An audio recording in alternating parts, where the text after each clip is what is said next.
శతధ్రువ అనే రాజ్యంలో రాణా ప్రతాప్ వర్మ అనే రాజుకి తన కుమారుని అర్జున్ ప్రతాప్ వర్మ ప్రాణాలు కాపాడాలనే ఆతృతతో వేగంగా తన గుర్రంపై ఒక సాధువు వద్దకు వెళ్తాడు.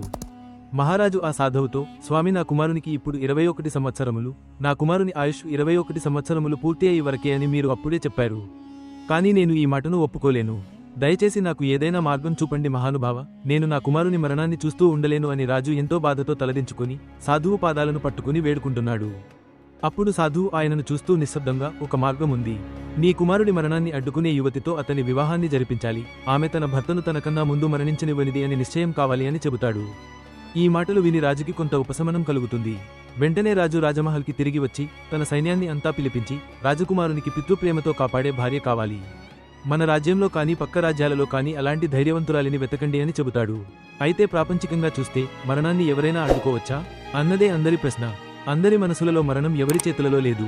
అది వచ్చి తీరుతుందని అనుకుంటూ రాజు ఆజ్ఞను పాటించాలి కాబట్టి చేసేది ఏమీ లేక రాజ్యం నలుమూలలా మరియు పక్క రాజ్యాలలో అలాంటి యువతి కోసం అన్వేషించడం ప్రారంభిస్తారు.